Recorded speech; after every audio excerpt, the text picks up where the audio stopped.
Hello friends, आज के इस वीडियो में हम देखेंगे कि आप एक अपने फ्लटर एप्लीकेशन को रेडीमेड फ्लटर एप्लीकेशन को परचेस करके उसे अपना एप्लीकेशन बना के उसमें एडमोब के एड्स लगा के किस तरह से अर्निंग स्टार्ट कर सकते हो, ये देखेंगे आज के इस वीडियो में। तो चलिए शुरू करते हैं आज के इस वीडियो को। सबसे पहले मैं आपको एक डिस्क्रिप्शन बॉक्स में लिंक दे दूंगा, तो उस लिंक को क्लिक करके आपको इस पेज पे आना है और ये प्रोडक्ट यहाँ से डाउनलोड करना है। इसका प्राइस अभी $24 से आप ये पे का अमाउंट पे करके यहाँ से इसे डाउनलोड कर सकते हो, या फिर यहाँ पे बहुत सारे प्रोडक्ट्स रहते हैं, आपको जो चाहिए उस तरह से आप यहाँ पे सर्च करके उसे उस स्क्रिप्ट को परचेस करके रिस्किन करके आप अपना एप्लीकेशन बनाकर उसे प्ले स्टोर पे लाइव करके अर्न कर सकते हो।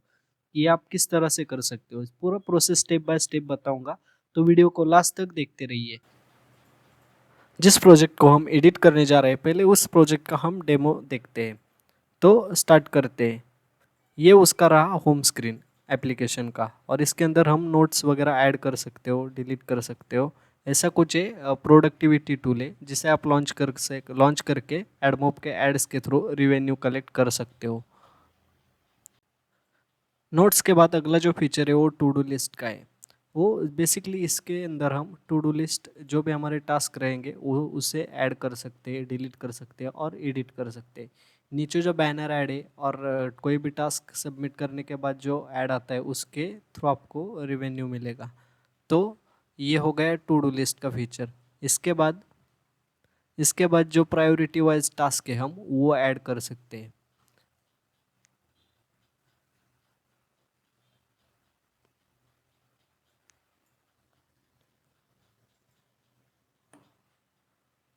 और इसके बाद अगला जो फीचर है वो शेड्यूल टाइम का है। जैसे कि हम कोई भी टास्क यहाँ पे शेड्यूल करते हैं किसी भी पर्टिकुलर टाइम पे, तो उस टाइम पे हमें एप्लीकेशन एक रिमाइंडर भेजेगा कि ये टास्क है, आपको कंप्लीट करना है।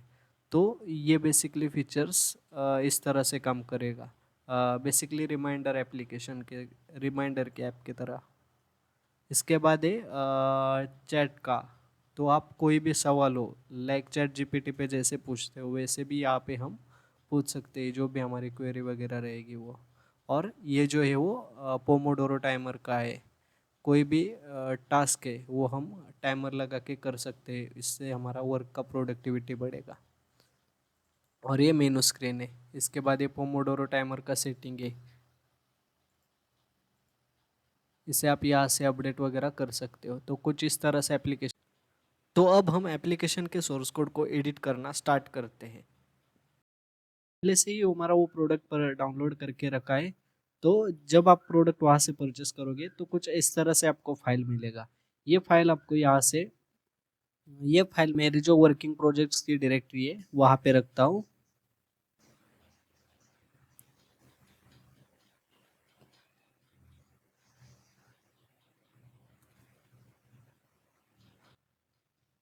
वो मेरा फोल्डर जिप फाइल में था, तो मैं उसे एक्सट्रैक्ट करता हूँ यहीं पे ही। तो अभी एक्सट्रैक्ट हो रहा है, कुछ ही देर में ये प्रोसेस कंप्लीट हो जाएगा। उसके बाद हम यहाँ पे क्लिक करने के बाद ये देखिए यहाँ पे मेन फाइल्स और उस एपी के कंप्लीट कोडिंग के फाइल्स वगैरह है, वो सारे लोड हो चुके हैं। तो ये प्रोजेक्ट फ्लटर एप्लीकेशन के, इसके लिए आपको एक तो एंड्रॉयड स्टूडियो चाहिए या फिर वीएस कोड। मैं अभी वीएस कोड यूज कर रहा हूँ। ये मेरा वीएस कोड ओपन हो रहा है। तो ध्यान देखिए, मैंने यहाँ से ये पाथ को यहाँ से कंट्रोल सी करके कॉपी किया और यहाँ पे ओपन फोल्डर के ऊपर क्लिक करने के बाद मैं यहाँ पे अभी पेस्ट कर रहा हूँ। ओके, तो ये मेरा यहाँ पे पेस्ट हो चुका है और मैं इसे फोल्डर को सिलेक्ट करके प्रोजेक्ट को ओपन करता हूँ। आपको एंड्रॉयड स्टूडियो भी इंस्टॉल करके रखना पड़ेगा, ताकि आपको अगर लोगो वगैरह चेंज करना है ना, तो फिर वो आसान रहेगा एंड्रॉयड स्टूडियो में। यहाँ पे हम जो भी चेंजेस अभी हमें करने पड़ेंगे वो ध्यान से देखिए। इसके बाद आप अपने एप्लीकेशन के लिए जो भी चेंजेस रिक्वायर्ड है वो सब स्टेप बाय स्टेप फॉलो करके इम्प्लीमेंट करिए अपने प्रोजेक्ट के लिए। तो ये कुछ समय लेगा इसके डिपेंडेंसीज वगैरह लोड होने में। तब तक मैं वीडियो को फास्ट फॉरवर्ड करता हूँ। अगर आप फ्लटर में कंप्लीट बिगिनर हो तो आप देख सकते हो कि मेरा फ्लटर वर्जन कौन सा है। आपको फ्लटर का एसडीके वगैरह भी सेटअप करना पड़ेगा। उसके लिए मैं चाहे तो अलग से वीडियो बनाऊंगा, या फिर आप यूट्यूब पे दूसरे के वीडियो सर्च करके फ्लटर का सेटअप कर सकते हो। तो मेरे सिस्टम में ये मैंने फ्लटर का वर्जन चेक करने के लिए कमांड एंटर किया मेरे टर्मिनल के अंदर, और जो भी अभी वर्जन एक्टिवेट रहेगा वो यहाँ पे दिखेगा। कुछ स्पेलिंग मिस्टेक के कारण वो नहीं हो रहा है। मैं दोबारा कमांड एंटर करता हूँ। तो मेरे केस में अभी फ्लटर 3.27 इंस्टॉल है, और डार्ट जो है वो 3.6.0 वर्जन इंस्टॉल है। तो आप इन वर्जन्स को इंस्टॉल कीजिए। उसके बाद आपको जो जाना है यहाँ पे, सबसे पहले अपने एप्लीकेशन का नेम चेंज करना है आपको। तो हम यहाँ पे आते हैं एंड्रॉयड फोल्डर के अंदर, उसके बाद app, src, main, Android manifest dot XML. यहाँ पे अभी जो प्रोडक्ट का डिफॉल्ट नेम है वो अभी यहाँ पे शो हो रहा है। तो फिर हम ये चेंज करके यहाँ पे जो भी आपको नेम रखना है ये रखेंगे।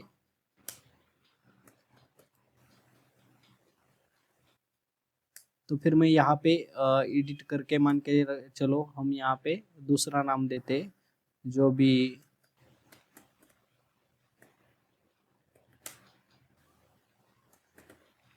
जो भी आपको देना है वो यहाँ पे दे दिया मैंने।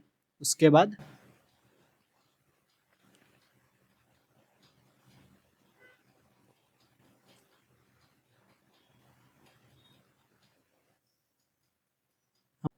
तो प्रोजेक्ट कम्प्लीटली लोड हो चुका है। अगर आपके केस में कोई एरर्स वैसे रह जाते हैं तो आप फ्लटर पबगेट कमांड का इस्तेमाल करके और थोड़ा सा वेट करके सारे एरर्स रिजॉल्व कर सकते हो। इसके बाद अगर आपको कलर्स वगैरह चेंज करने हैं तो यहाँ पे लिव फाइल के अंदर, यूटिल्स के अंदर कलर्स डॉट डार्ट करके एक फाइल है। तो इसके अंदर आप ये यहाँ से कलर कोड जैसे चाहिए वैसे आप अपने अकॉर्डिंग चेंज कर सकते हो। अब रही बात दूसरी, यहाँ पे आपका ना चैट जीपीटी का एसडीके की एपीआई जो आपको openai.com के ऊपर मिलेगी, वो एपीआई की यहाँ पे आप पेस्ट कर सकते हो। इसके ये की पेस्ट करने के बाद ही आपका जो चैटबॉट है एप्लीकेशन के अंदर का वो चलने लगेगा। इसके बाद एसेट्स फोल्डर के अंदर रखे आपको ये जो लोगोज है ये आप अपने बनाकर, ये जो ऐप बार के ऊपर जो लोगो दिखता है वो लोगो ये है, तो आप सेम नेम के साथ यहाँ पे दूसरा पेस्ट कर सकते हो। ये एक हो गया आइकन्स के अंदर। दूसरा ऐप लोगो ये भी आपको चेंज करना पड़ेगा। और सेकंड जो है वो जो प्ले स्क्रीन के ऊपर जो गिफ एनिमेशन है वो ये भी आपको चेंज करना पड़ेगा आपके लोगो के अकॉर्डिंग। तो ये सब चीज़ें होने के बाद आपको लॉन्चर आइकॉन चेंज करना पड़ेगा। वो किस तरह से कर सकते हो वो देखते हैं अभी। यहाँ पे देखो ये डिफ़ॉल्ट प्रोजेक्ट स्ट्रक्चर है। इसमें सबसे पहले सेकंड फोल्डर जो है एंड्रॉयड है। एंड्रॉयड के ऊपर हम क्लिक करने के बाद यहाँ पे VS कोड के अंदर ओपन इन एंड्रॉयड स्टूडियो का मॉड्यूल का एक ऑप्शन आ रहा है, तो इसके ऊपर हम क्लिक करेंगे। ये ऑप्शन सिलेक्ट करने के बाद आपका एंड्रॉयड स्टूडियो ऑन हो जाएगा। एंड्रॉयड स्टूडियो ऑन हो जाने के बाद जो स्टेप्स रहेंगे वो मैं दिखाता हूँ आपको। ये थोड़ा सा टाइम लेता है एंड्रॉयड स्टूडियो भी ऑन होने में, तो फिर थोड़ी देर में मैं आपको आगे का प्रोसेस समझाऊंगा।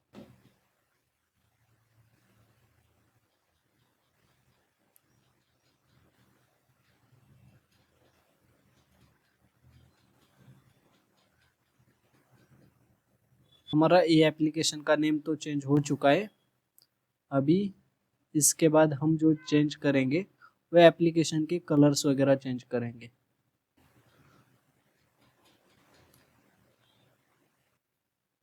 तो थीम का जो यहाँ पे मैनेज किया है ये सब colours dot dart file. Android studio में प्रोजेक्ट हमारा लोड हो चुका है। अब देखते हैं हम इसे हमारा लोगो कैसे चेंज कर सकते हैं।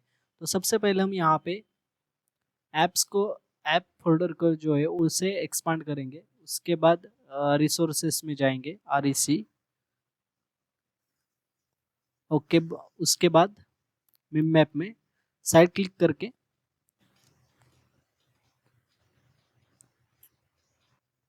यहाँ पे न्यू और यहाँ पे इमेज एसेट पे क्लिक करेंगे। इसके बाद हमारे सामने एक विंडो ओपन हो जाएगी। जहाँ पे हम हमारा एप्लीकेशन का जो आईसी लॉन्चर आइकन है उसे चेंज कर सकते हैं। तो सबसे पहले यहाँ पे पाथ जो है, यहाँ पे हम फाइल के आइकन के ऊपर क्लिक करेंगे। उसके बाद यहाँ पे डाउनलोड डायरेक्टरी के अंदर मैंने एक दूसरे एप्लीकेशन का एक लोगो बनाया हुआ है, तो उसे यहाँ पे हम इम्प्लीमेंट करके देखेंगे। ये उस लोगो का नेम है, तो ये सिलेक्ट किया तो कुछ ऐसा यहाँ पे दिखने लगा। इसको हम रिसाइज करके जैसे भी साइज है, स्क्वायर में फुल ब्लिड लेयर्स, इसके बाद circle, square circle, rounded square, इस डायमेंशन के अकॉर्डिंग उसे सेट कर सकते हैं। इसके बाद यहाँ पे बैकग्राउंड लेयर का भी ऑप्शन है, चाहे तो आप इस बैकग्राउंड कलर को चेंज कर सकते हैं या फिर आपके अकॉर्डिंग उसे ट्रांसपेरेंट भी रख सकते हैं। इसके बाद इसके लिए हम इमेज भी सिलेक्ट कर सकते हैं, तो फिलहाल मैं बेसिकली इसे ऐसे ही रहने देता हूँ और यहाँ पे नेक्स्ट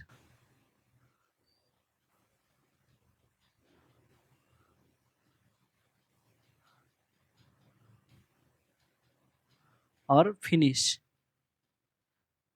ये करने के बाद आपका आईसी लॉन्चर आइकन चेंज हो चुका है। उसके बाद हम इसे लॉन्च करने के लिए प्ले स्टोर का साइन बंडल एपीके लगेगा। उससे पहले हमें हमारे एप्लीकेशन के अंदर एडमोब के ऐप आईडी और एड्स आईडी जो है वो चेंज करने पड़ेंगे। तो मैं वो फाइल ऐप कांस्टेंट के अंदर ही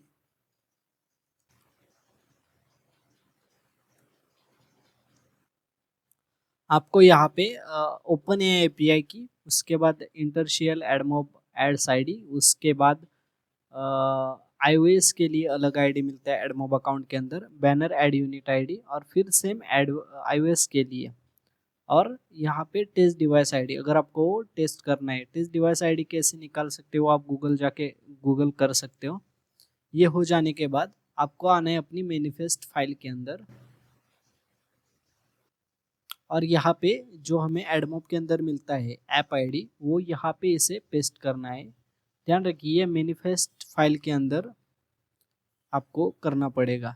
ये सब प्रोसेस होने के बाद आपको एंड्रॉयड स्टूडियो ओपन करके साइन बंडल एपीके करके एबीवी फाइल जनरेट करके उसे प्ले स्टोर पे लाइव करना है। तो अभी देखते हैं जो आपने चेंजेस किए उस एप्लीकेशन को प्ले स्टोर के लिए रेडी किस तरह से कर सकते हो। तो सबसे पहले आपको यहाँ पे मेन्यू के ऊपर क्लिक करना पड़ेगा। उसके बाद यहाँ पे बिल्ड दिखेगा आपको, बिल्ड ऑप्शन, यहाँ से इसे सिलेक्ट करने के बाद जनरेट साइन बंडल एपीके का एक ऑप्शन दिखेगा आपको, उसके ऊपर आपको क्लिक करना है और यहाँ पे Android app bundle file generate करनी है। इसके बाद आपको एक न्यू की स्टोर फाइल जनरेट करनी पड़ती है। तो मैं अभी आपको यहाँ पे दिखाता हूँ। इसका एक पासवर्ड और सेम कंफर्म पासवर्ड, इसके बाद यहाँ पे भी एक पासवर्ड और सेम पासवर्ड। ये जो पासवर्ड है वो आपको कहीं पे नोट करना बहुत इंपॉर्टेंट है। जब आप भी नेक्स्ट अपडेट डालोगे अपने एप्लीकेशन के अंदर, तब आपको ये फाइल जरूर लगेगी, और ये फाइल तभी ओपन होती है जब ये पासवर्ड आपको पता होता है। अब यहाँ पे मैं फर्स्ट नेम सैम्पल डाल देता हूँ। ये बाकी चीज़ें ऑप्शनल है, यहाँ पे अगर कुछ भी डालोगे नहीं तो भी चलेगा। और यहाँ पे इसकी वैलिडिटी है 25 ईयर्स के लिए, तब तक ये वैलिड रहेगा, या फिर यहाँ पे आप अपने अकॉर्डिंग सिलेक्ट कर सकते हो। इसके बाद ओके करने के बाद फिल टू क्रिएट की स्टोर, यहाँ पे पासवर्ड की जो लेंथ है मिनिमम, वो सब पासवर्ड यहाँ पे सेम रहनी चाहिए। तो मैं यही file name as a password use करता हूँ हर जगह पे। और अब यहाँ पे नेक्स्ट करके ट्राई करता हूँ।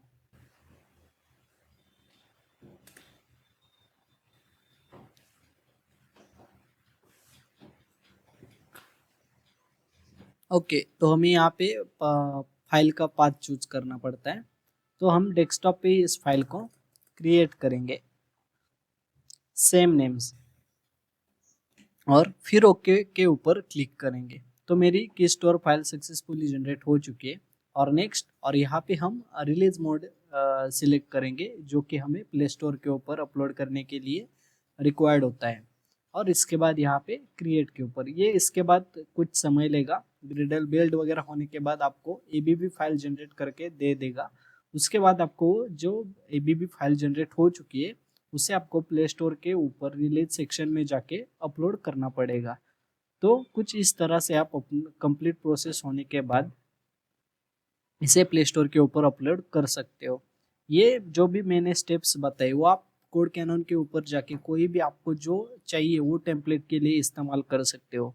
हाँ, जो टेम्पलेट्स डायनेमिक कंटेंट वाले होते हैं जिनका एडमिन पैनल रहता है उनके लिए होस्टिंग भी लगती है और कुछ प्रोजेक्ट्स में फायरबेस का भी सेटअप हो जाता है।